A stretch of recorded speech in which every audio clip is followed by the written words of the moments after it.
Essa manifestação do ministro Gilmar Mendes intimida aí os caminhos, as propostas, inclusive que o senhor apresentou na semana passada, a proposta de governo de mudança de um Supremo Tribunal Federal? Bom dia, Neila. Bom dia para quem nos acompanha. Bom, Neila, não vai me intimidar de forma alguma. Eu não tenho rabo preso, fiz um governo totalmente transparente, sem corrupção, à frente de Minas Gerais. Estou muito à vontade para estar criticando essa farra dos intocáveis. Qualquer brasileiro, acho que até mesmo aquele que não sabe ler adequadamente, está entendendo o que está ocorrendo no Supremo Tribunal Federal, que se transformou num Supremo balcão de negócios. Isso causa indignação nos 210 milhões de mineiros. Acho que o ministro escolheu errado. Ele deveria estar escolhendo algum dos seus colegas, que são muito próximos do maior chefe do crime organizado do Brasil, com os quais fizeram negócios, contratos, usaram seu avião, e não a mim, que governei Minas sem levar um parente para trabalhar no Estado. Inclusive, tenho um primo que é presidente do Morgan Stanley, um banco internacional. Durante toda a minha gestão, o banco não fez uma negociação com Minas Gerais, nem com as estatais mineiras, por uma questão de compliance, de lisura. Então, exemplos nós temos aqui no Brasil. Eles deveriam vir aqui para ver o que foi que eu fiz. Acho que eles não sabem que é possível fazer uma gestão sem colocar dinheiro inidôneo no bolso. Me parece que estão lá muito mais visando negócios pessoais do que protegendo a democracia. Vou continuar meu trabalho. Inclusive, amanhã, dia da Inconfidência Mineira, daqui a pouco estou indo para Ouro Preto, é mais um motivo para eu estar reforçando essa indignação. Antes foi a coroa portuguesa expoliando o povo brasileiro e hoje são os intocáveis lá de Brasília que se consideram acima de todos e acima da lei também. Senador, hoje pela manhã, quando saiu essa notícia, muitos comentaram a respeito do vídeo que o senhor postou. Isso já tem um tempinho, como uma sátira, né? Eram fantoches, bonequinhos fazendo uma sátira ali aos ministros Gilmar Mendes, ministro Dias Toffoli. E muita gente dizendo que o senhor exagerou aí nessa sátira. Existe exagero? Existe como quantificar ou qualificar a forma como falar dos ministros ou como criticar dos ministros do STF? Ou o senhor acha que não existe limite para a forma como falar ou criticar dos ministros da Suprema Corte?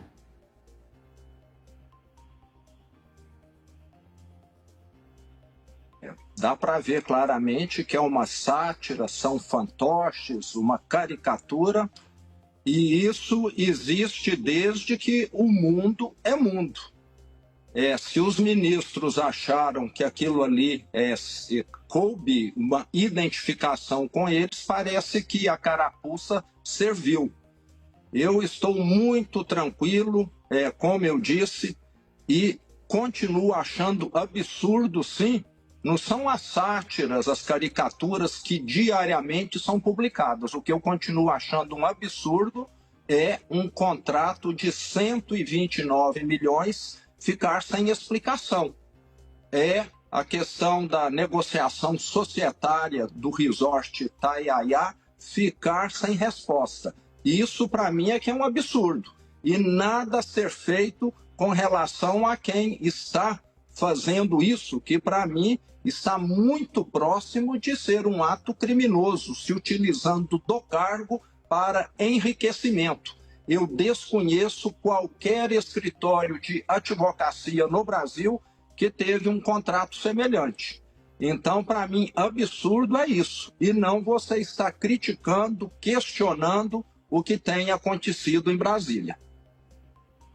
Governador, nas redes sociais, o ministro Gilmar Mendes aproveitou para criticá-lo. Ele disse o seguinte: é no mínimo irônico ver quem já geriu o estado de Minas Gerais atacar o STF e os seus membros após ter solicitado ao tribunal o adiamento do pagamento de dívidas com a União.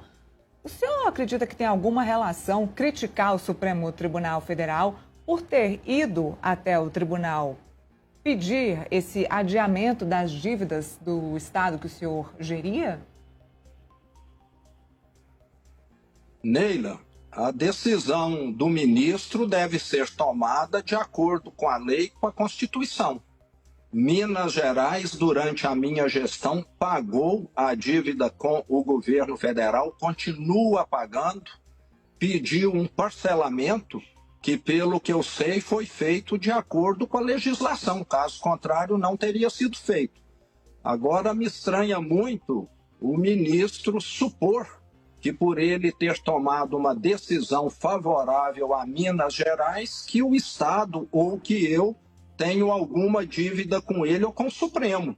Se for assim, todo brasileiro que já fez uso do sistema judiciário acaba tendo alguma dívida com aquele juiz, com aquele tribunal, com aquele desembargador.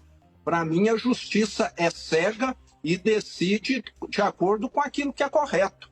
Então, dá para ver claramente o modelo mental totalmente distorcido de alguns ministros, como ele parece que expressou claramente. Devido a ele ter tomado uma decisão, qualquer um que se beneficiou dessa decisão passa a ter uma dívida eterna, precisa ficar calado e continuar concordando com essa farra dos intocáveis. Eu não ficarei. Bom, se essa investigação seguir, né, agora está nas mãos do ministro Alexandre de Moraes aí no inquérito das fake news, esse inquérito que a gente já disse aqui que não tem fim, né, mais de 7 anos de inquérito das fake news. Isso vai para frente, como é que o senhor vai reagir se isso, de fato, se essa investigação continuar? O senhor vai recorrer dessa ação? Eu vou até o último recurso possível. Eu, como já disse, até critico o Supremo, Neila, porque não tenho o rabo preso. Tenho sido o pré-candidato que mais tem questionado essa farra dos intocáveis. É Brasília vivendo no luxo e o brasileiro vivendo no lixo. E isso, com o governo Lula-PT, só se intensificou. E hoje o Supremo Tribunal Federal virou o foco das atenções, não porque eu queira ou você queira, é pela forma como eles têm agido. Como eu falei, eles, por incrível que pareça, em vez de serem, como já foram no passado, muitos ministros, sinônimo de lisura, sinônimo de transparência, se transformaram, tudo indica, em sinônimo de proximidade com o maior chefe do crime organizado do Brasil, fazendo contratos com esse chefe, ganhando milhões, usando o jato desse mesmo chefe. Isso é muito preocupante. Parece que as nossas instituições estão sendo totalmente expostas e questionadas. Isso, para mim, não é democracia. E eu fui governador por quase 8 anos, faz parte da vida política você ser ridicularizado, ser colocado em caricaturas, em charges. Eu nunca fui atrás de nenhum jornalista, encaro isso com naturalidade, faz parte do jogo democrático. E o que nós estamos vendo agora não é um julgamento jurídico, um julgamento